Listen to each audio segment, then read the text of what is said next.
Here's why you should buy a Series S. I'll give you my most anticipated games of 2022, and I'll show you some things to check out on that new Xbox you just got for the holidays. Let's discuss.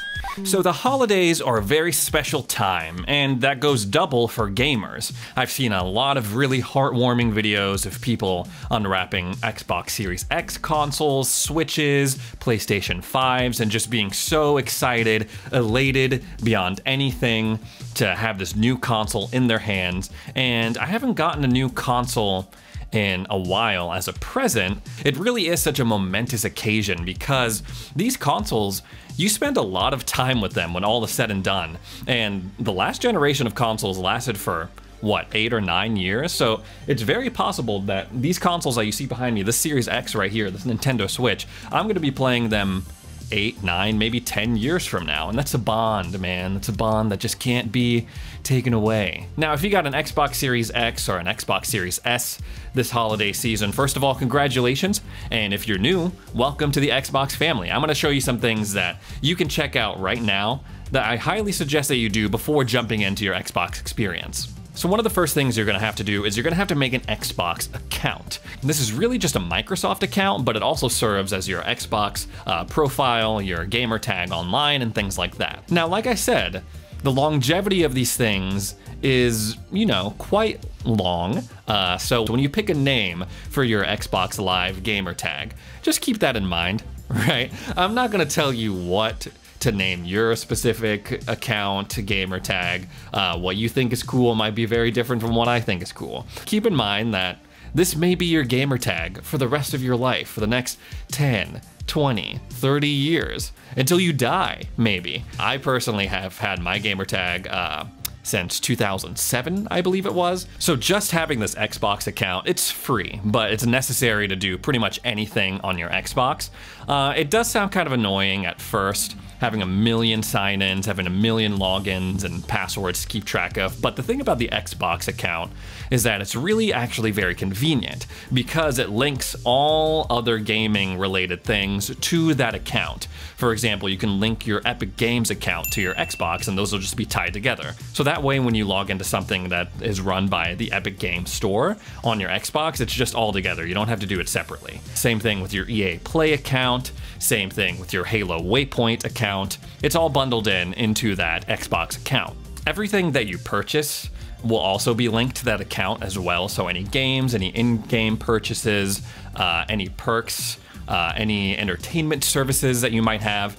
So that way, it's not only on your Xbox, but when you sign in on maybe another person's Xbox, on cloud gaming, on another device, all of that stuff that's bundled into your account, all the linked accounts, all the purchases, it's gonna show up on those other devices. Next up, I highly recommend that you download the Xbox app for your phone. Now, this is a pretty cool app. It's not perfect, but it has some practical purposes.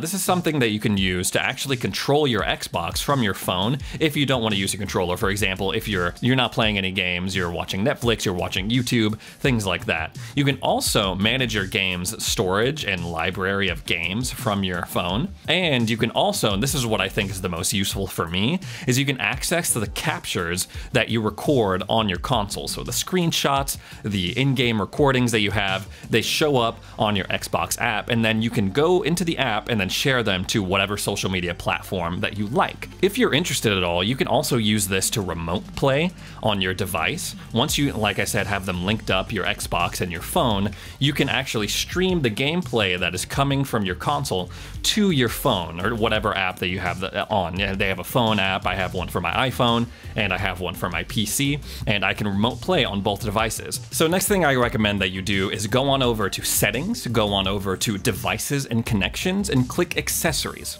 This is where you're able to make sure all of your accessories and controllers are up to date, and this is where you can also configure them to fit your personal style. So if you want to update them, click on that controller, it'll have a configure button and 3 little dots. Click the 3 little dots and it'll bring you and it'll say, hey, you can update this now, or hey, this controller's up to date. If it's not up to date, then it'll give you the option to update and install the new firmware, and then you're good to go. This is also where you can turn on Vibrate and Copilot as well, but the most important thing, other than making sure that your controller is up to date, is you can also turn on instant sign-in, so that Xbox profile that you just made, you can tie it to this controller and make it to where every time you turn on the console using that controller, it signs you into your profile. It's very convenient, and I highly recommend that you get it done. Now, if you head back out and you click that configure button like I was talking about earlier, this is actually, you can do some remapping of your controller. You can switch the sticks, you can switch the triggers, you can also change the function of the capture button in the middle. You can remap that to another button entirely. So yeah, if you wanted to take it a step further and really make that controller your own, you can have different profiles. So rather than manually going and changing each aspect of the controller, you can just say, hey, I want to use this profile while I'm playing, and then when someone else is playing, they can go back to the defaults. Easy as that. One of those things you can do to really tailor it to your experience and what you have available is go on over to the display settings and calibrate the Xbox output to your personal TV or monitor. Now, the Xbox does a pretty good job of this already. If you plug it into your TV or your monitor, it'll auto-detect and make sure it optimizes the visual and audio output for your specific TV or monitor. If you go on over to settings, display settings, and you click details, it'll tell you, hey, your TV can run at 4K 60 FPS, but it does not have the capabilities of running games at 120 FPS, things like that.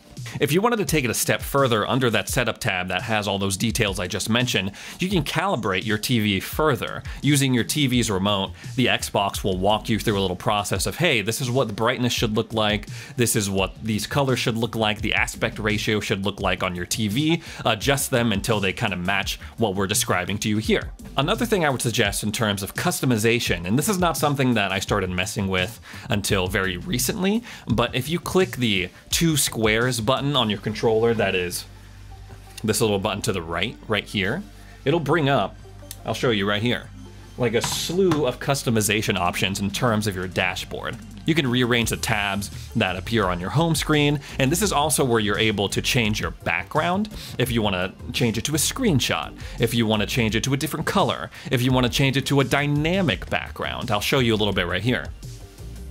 So like this, I have a dynamic background of Master Chief. You can see debris flying, needler ammo flying. It's really cool, and that's something, like I said, you can access if you press the two little squares button on your controller while you're at your dashboard. Now, the last thing I will recommend, if you have not already, is get on Xbox Game Pass. I talk about Game Pass pretty much every video, but I cannot recommend it enough. My subscription has paid for itself many times with the sheer amount of games I've played, the quality of the games, and all the extra perks that they throw in with my Ultimate subscription. Now, back when I was a kid, that would have been a hard sell to tell to my parents, right? But nowadays, I feel like subscription services are so common that it might not be such a hard sell if you have to depend on someone else for a Game Pass subscription, and make sure you thank them if they get it for you. Now, 2022 is going to be a really awesome year of games. There's a lot of titles that are coming out that I'm super excited for, but in terms of Game Pass in the month of January, we don't really know what's coming to Game Pass in the month of January. They finished out the year really strong with Forza Horizon 5 in November, Halo Infinite in December. What's coming in January? It might be a little bit of a letdown because, like I said, we don't know too much about it. One of those games that we do know is coming to Game Pass in January is Anacrusis. Anacrusis is a 4-person co-op shooter. You're stranded on a starship and you're shooting aliens. I don't know if you've had your fill of shooting aliens from Halo that you wouldn't want to jump into another game like that, but hey, it's gonna be there. Also, Windsweepers 2, which is a sequel to a 1994 arcade game. And again, not a lot of people know what this game is about, but I'm gonna try it. Why not? The third game that we know is Paparazzi. Paparazzi will be coming to Game Pass in January 2022, and it is a game basically where you go around and you take pictures of dogs. So if any of those sound exciting to you, they're coming to Game Pass in January. Like I said, it's hard to hype these games up. Hopefully, they release the full slate a little bit sooner so I can talk about it a little bit more, because these games, compared to what they've been throwing down in November and December, they're just not measuring up. That's all. That's it. So this current generation, the Xbox Series X, the Xbox Series S, the PS5, we're about a year into this now, a little bit over a year. Now, with all the attention on the Series X and the PS5, I feel like not a lot of people are showing love and not showing the respect that the Series S deserves. I've talked a little bit about this on the channel before, but the Series S is a great console, and the numbers showed that, especially in the month of November, when it was the top-selling console on Black Friday. And after taking a look at it myself, I can understand why. First of all, I think the Series S is the best looking physically, right? It's the best aesthetic, I feel like. PS5, it is like this huge, gargantuan Wi-Fi router looking thing. And with the Series X, it's just kind of, it's simple. It's a rectangular tower, basically. But there's nothing really super appealing about either of those designs, in my opinion. But with the Series S, they got this kind of slim, small as just a Harry Potter book almost, and the circle for the vent and the disc is super, super cool. It really fits very seamlessly into a lot of entertainment setups, where with these consoles, with the PS5 and the Xbox, you kind of got to do a little finagling. And now, even though the Series S is the cheaper of these next-gen Xbox, it has a lot of the same really great features that the Xbox Series X has. Because a lot of these games, they're being made for these current gen consoles and last generation's consoles, the PS4, the Xbox One X, the One S, the base Xbox One, we haven't really entered that new next generation. It's not the next generation of gaming yet. But here's what I'll tell you is next gen feeling. If you have a new console, if you just got one for the holidays, and that is the loading times. The loading times are like nothing on these new consoles, and that goes for the Series S as well, because they use the same solid state drive technology. And Quick Resume. Quick Resume is amazing, and it's something that only Xbox is doing right now. Quick Resume is the ability to basically run multiple games, and when you exit out of one, you can just jump right into another, and it just suspends the game. You don't have to reboot it back up, you don't have to close it out, you don't have to make the application stop running. You can just switch from game to game. And when you have something like Xbox and Game Pass, and you have all these games that you've downloaded, and you're jumping from game to game, it is really, really awesome. I have a game of Subnautica Zero that I haven't touched since, I think, September. I went back right into it, and I was doing the same, and it jumped me back into the same spot that I left off of in September. It's December now. That was 3 months ago. It was just crazy to me. Now, Quick Resume is amazing, but it doesn't always work with certain games. For example, Scarlet Nexus. For some reason, Quick Resume and Scarlet Nexus, they just did not mix, at least for me. But a lot of these features that are amazing on my Series X are available on the Series S for you to enjoy. They even have things like ray tracing on the Series S, even though it is the less powerful version. But really the biggest hits come in just the resolution department. It runs games typically at a lower resolution, but if you still have a 1080p TV, a 1440p monitor, then who cares? Really, honestly, because it can still run games at a high frame rate. It runs 60 FPS super well, and it can go all the way up to 120 FPS if you want to. But obviously the main thing, if you're getting an Xbox Series S versus a PlayStation 5, the games. I understand that PlayStation has all of these awesome tentpole exclusives from Sony Studios, and Microsoft isn't on par with them just yet, but what they do to make up for it is obviously, like I said, Game Pass. They have a whole lot of third-party offerings and day one Xbox Studios exclusives through the service. If you pick up an Xbox Series S, pairing it with Game Pass is hands down the best value in gaming in terms of bang for your buck situation. $300 for the console, and then $10 a month for Xbox Game Pass, and you're playing all sorts of games. I'm not saying that the Series S is better than the Series X or the PS5. Obviously, these machines, the Xbox Series X and the PS5, are a little bit more future-proof in terms of their hardware, in terms of the games that they can handle 5-6 years from now. But I think for now, the Series S is a really awesome buy, and I couldn't recommend it enough. Now, 2022 is going to be a huge year for games. Xbox Game Pass is confirmed to have 31 day one releases coming to the service in 2022, and a lot of people are doing their roundups on Twitter saying, oh, these are my most anticipated games, these are my most games I'm excited for. So in that spirit, I'm going to give my most anticipated Xbox games for 2022. Now, first up is Dying Light 2. Now, for Xbox owners, this is huge because the first Dying Light was a PlayStation exclusive, but now it's going multi-plat. Now, Dying Light is a zombie game, but it's super, super fun. I got the chance to play the first one when I got my PS5. Woo, it was an awesome game. And what I liked about the first game so much, and one of the main defining mechanics of Dying Light 1, was the parkour, the movement system. It was awesome. It was a zombie parkour shooter, and with a great story. It was awesome. In Dying Light 2, this is a great opportunity for Xbox owners who may have missed out last generation when Dying Light 1 came to the PS4 and didn't get to experience that, to now experience it on your Xbox console. It's awesome. Love the first one. I had a great time with it, and I assume that the second one is going to be just as good, if not better. Now, February is going to be a pretty crazy month. Dying Light 2 is supposed to come out on February 4th, I believe, and later that month we got Elden Ring. Elden Ring, which for 2 years in a row took home the most anticipated game award at the Game Awards, and this is going to be crazy. People love From Software already.